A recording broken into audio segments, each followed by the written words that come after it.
Okay, I want to go through two more games. I know you may be saying that these games aren't worth looking at, but normally when I look at a game, I spend like 20 minutes going over it. I'm just looking at these about 7 minutes a piece. So I'm just trying to get you a flavor of the Colle before we sort of break down of what what we really want to do.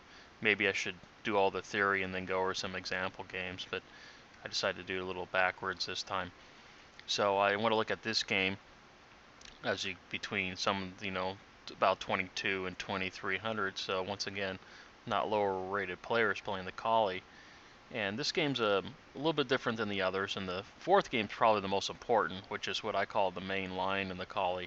So I just sort of been showing you some different flavors of the Colle. But so let's start with this game. So white plays d4. So d5, a little bit different. Normally we'd see knight f6, but it's still fine. Knight f3, e6. We can still transpose into a queen's gambit. e3, knight f6, bishop d3, c5, c3. Very typical Colle. Some people would say a lot of people don't like playing the d5 e6 move because it traps in this bishop that modern players probably wouldn't play this type of opening, but it's okay. Knight c6, knight on b to d2, queen to c7, castles, b7, obviously preparing the castle. You may see probably more typical as the bishop tier to d6. Queen e2, we've seen this in other games from the Colle. Castles, d takes c5,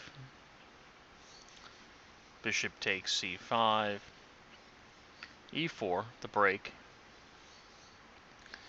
d takes, once again, black doesn't want to see white pushed the pawn to e5, evicting the knight, so it's forced to take it, or practically forced. D takes e4, knight takes e4, attacking the bishop, freeing this bishop. Knight takes, bishop takes, bishop to d6,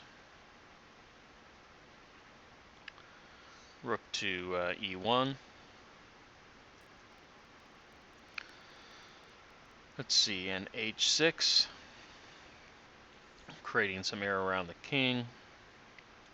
And also, if you don't know, there's a classic, what they call the Colle sacrifice.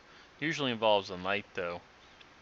A knight if it comes to g4, which we don't have in this case. Maybe I can show it when we go through the theory, but if you don't know, there's a sacrifice that can take place on this h7 square. So probably black here is preventing the knight from coming to g5 and creating some air around the king. Bishop to e3 developing. e5, pushing the pawn forward, freeing the bishop. Got to get the bishop out somehow. Rook d2 doubling. Bishop to e6. Rook on a to d1. Rook on a to d8. Bishop takes.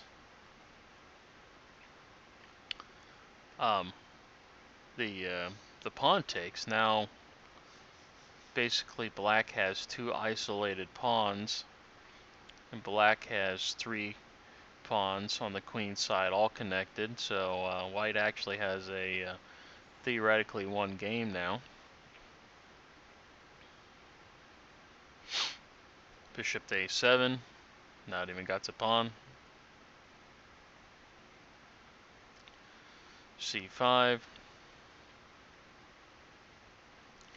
queen to a6, e4, bishop to b6, queen to c6, knight d5, bishop takes e5, rook takes, bishop to c7, rook takes f8, king takes f8, bishop to c5 check, queen takes.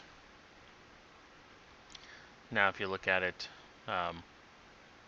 you tell white has 3 connected passed pawns and a bishop, but black does have the 2 bishops. Actually, white's only up 2 pawns, but 3 of them are connected on the queen side. So now it's just a matter of promotion. That's what we're going to see in the end. I'll quickly try to go through this so I can get to the next game.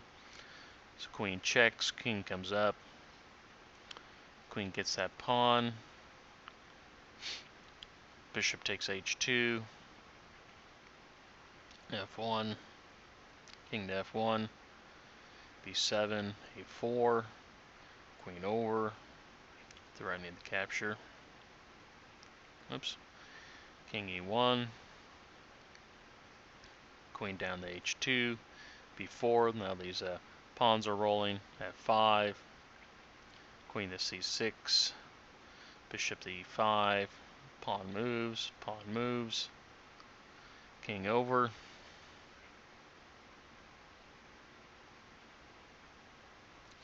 ganging up on that bishop there. King obviously flying to this side where it's probably safer and help the pawns.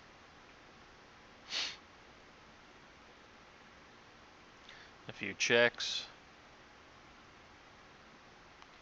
And that's an easy win now. And that's how the game ended. So let me go to the next game. Okay, we're on the next game now. Sort of what I call the maybe the main line for the Colle, and this is where we'll start our going back to the lab. But let's just look at the game.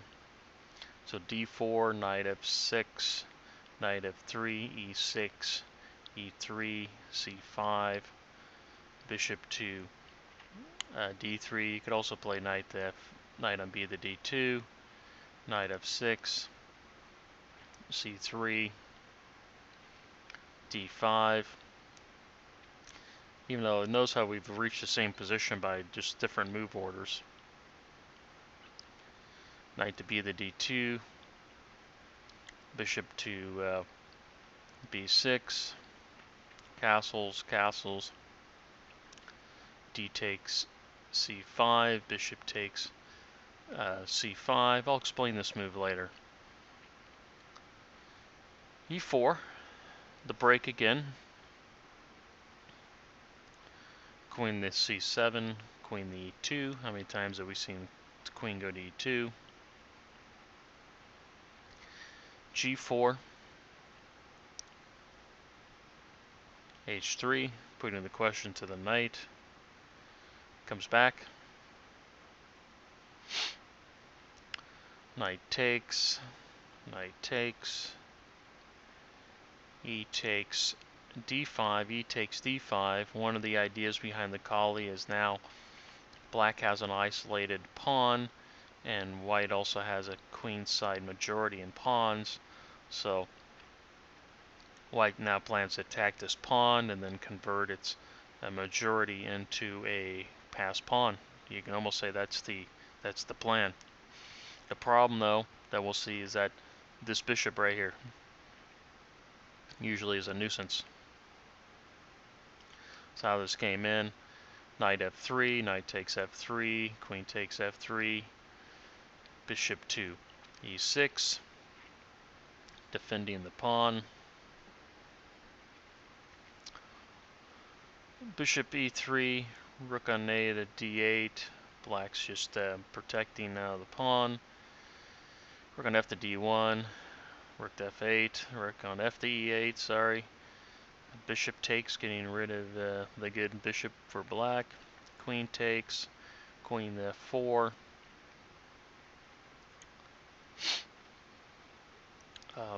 G6, bishop f1, bishop f5, Possibly planning to double the rooks.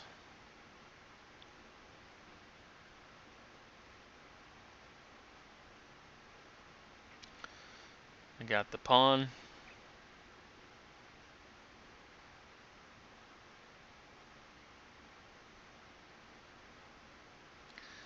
Notice how it got the pawn now. Now it's just going to go about converting this majority into a win. This would probably be a good game to study later on in more detail.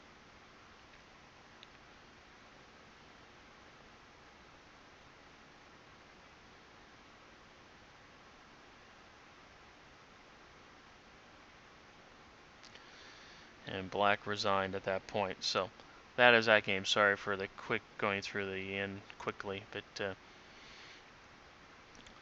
so now let's move back to what I call the lab and look at the Colle maybe from a more theoretical point of view. But that's a flavor of 4 games in the last 2 videos.